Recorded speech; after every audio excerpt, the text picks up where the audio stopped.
കുഴിച്ച് വെച്ചപ്പോൾ നമ്മുടെ ചീരയ്ക്കും പയറിനും പാവലിനും തക്കാളിക്കുമൊക്കെ നമ്മൾ ആദ്യമായിട്ടുള്ളൊരു ഫസ്റ്റ് വളപ്രയോഗം നടത്തിയിരുന്നു. മണ്ണൊക്കെ നന്നായിട്ട് കിളച്ച് റെഡിയാക്കി സെറ്റാക്കി കണ്ടമൊക്കെ എടുത്ത് നിലമൊക്കെ ഒരുക്കി കഴിഞ്ഞ് നമ്മൾ നട്ടു വെച്ചിരുന്ന ചെറിയ ചീരത്തയ്യ് പറിച്ചിങ്ങോട്ടാണ് മാറ്റി വെച്ചത്. അപ്പോൾ ആ സമയത്ത് നമ്മൾ ചാണകപ്പൊടി പിന്നെ ആമസോണിൽ നിന്ന് വരുത്തിയ ഒരു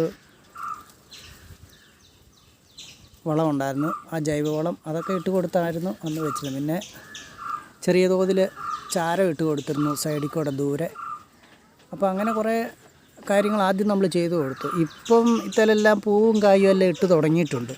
അപ്പോൾ നമുക്കിനിയിപ്പോൾ ഒരു രണ്ടാമത് ലാസ്റ്റായിട്ടൊരു വളപ്രയോഗം നടത്തുന്നത് നന്നായിരിക്കും.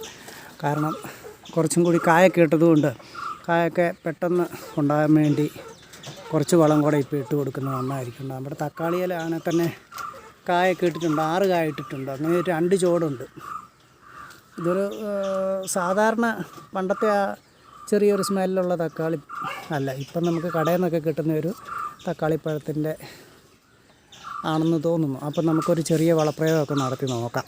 അപ്പോൾ കുറച്ച് വളം കൂടെ മിച്ചമുണ്ട്, അത് നമുക്കൊന്ന് ഇട്ട് കൊടുക്കാം നമ്മുടെ പാവലിനും ഒക്കെ. നമ്മുടെ ഈ മേടിച്ച കോഴി ആയതുകൊണ്ടേ ഒരു പച്ചക്കറി അല്ല പച്ചിലകൾ ധാരാളം കഴിക്കും. അപ്പോൾ അതുകൊണ്ടാണ് ഞാനിവിടെ ഈ ചൂട്ടൊക്കെ ഇട്ട് നന്നായിട്ടൊന്ന് കവർ ചെയ്തിട്ടിരിക്കുന്നത്. അതിൻ്റെ കാര്യം എന്താണെന്നും അതിൻ്റെ ഗുണം എന്താണ് ദോഷം എന്താണെന്നും കൂടി ഞാൻ കൂട്ടുകാരെ പറഞ്ഞ് മനസ്സിലാക്കി തരാം. അപ്പോൾ നമുക്ക് ഈ വളമൊന്ന് ഇട്ട് കൊടുക്കാം. ഇത് നമ്മൾ ആമസോണിൽ നിന്ന് ഓർഡർ ചെയ്ത് വരുത്തിയ ആ ഒരു വളമാണ്. അത് നമുക്ക് കുറച്ചൊന്ന് ഇട്ട് കൊടുക്കാം.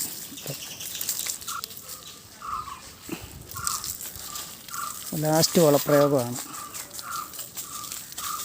കുറച്ച് വേറെ ഐറ്റത്തിനും കൂടെ നമുക്ക് ഇട്ട് കൊടുക്കേണ്ടതായിട്ടുണ്ട്. നന്നായിട്ട് നനച്ചൊക്കെ കൊടുക്കുന്നതുകൊണ്ടേ ധാരാളം ഈ ചെറിയ പുല്ലുകളൊക്കെ മുളച്ച് വരുന്നുണ്ടേ. അപ്പോൾ ഇതിപ്പോൾ ഒരു 3-4 ദിവസം ഞാൻ നമ്മുടെ കോഴിനെ ഇറക്കി വിട്ട് ഈ ചെറിയ മുളച്ച് വരുന്ന ഈ ഇതെല്ലാം കളകളാണ്. ആ കളകളെല്ലാം നന്നായിട്ട് ഇത് കൊത്തിപ്പെറുക്കി കഴിച്ച് തീർത്തിട്ടുണ്ട്. കൂട്ടത്തിൽ ഇവന്മാർ ഈ നമ്മുടെ ചീരക്കിട്ട് ഓരോ കൊത്തും കൊടുക്കും. അപ്പോൾ അത് ഒഴിവാക്കാൻ വേണ്ടിയിട്ടാണ് ഞാൻ ഈ നമ്മുടെ ഈ കുറച്ച് കമ്പുകളൊക്കെ ഇതിൻ്റെ ചുറ്റിലും ഇങ്ങനെ ഇട്ട് വെച്ചിട്ടുണ്ട്. അപ്പോൾ ഒരു കവറിങ് പോലെ ഇട്ടിട്ടുണ്ട്. അതുകൊണ്ട് ഇപ്പോൾ ഇന്നത്തെ ദിവസം ഇന്ന് ഞാൻ അഴിച്ചു വിട്ടില്ല, കൊത്ത് കുറവുണ്ട്. അപ്പോൾ ഇനി 2-3 ദിവസത്തേക്ക് ഇറക്കി വിടത്തില്ല. എന്നാലും നമ്മുടെ ഈ കളകൾ വളർന്നും വരും, ചീര പുതിയ ഇലകളെല്ലാം വെച്ചും വരും.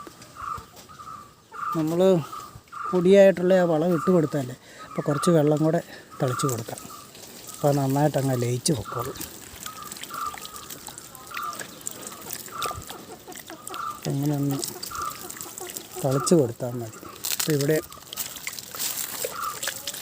പെട്ടെന്ന് അങ്ങോട്ട് ലയിച്ച് വെക്കോളും.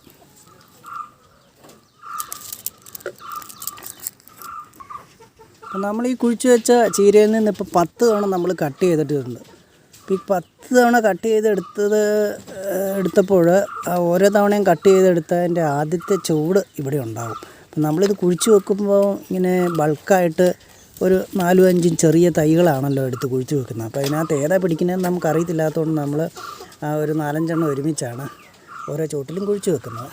അപ്പോൾ അതിനകത്ത് നമ്മൾ കട്ട് ചെയ്തെടുത്ത് കഴിയുമ്പോൾ ഇങ്ങനെ കുറച്ച് ബാലൻസ് മിച്ചം വരും.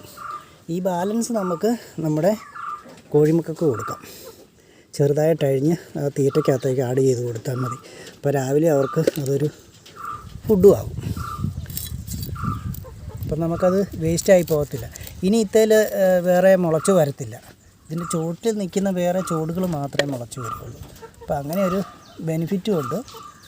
നമുക്ക് ഉപകാരപ്രദമായിട്ട് അതിങ്ങനെ കണ്ടിച്ചെടുക്കാം. ഇതെല്ലാം കൂടെ കണ്ടിച്ചെടുത്ത് കഴിയുമ്പോൾ 2-3 ദിവസത്തേക്ക് കൊടുക്കാനുള്ള തീറ്റയാവും.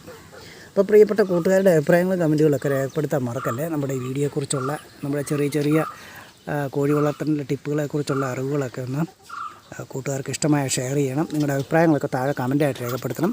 നിങ്ങളുടെ കമൻറ്റുകൾ ഞാൻ വായിക്കാറുണ്ട്, ശ്രദ്ധിക്കാറുണ്ട്, അതിന് പരമാവധി മറുപടിയും തരാറുണ്ട്. അപ്പോൾ വീണ്ടും നല്ലൊരു വീഡിയോ ആയിട്ട് എത്താം. ഇപ്പോൾ പോകുന്നു. സ്നേഹത്തോടെ. Thank you.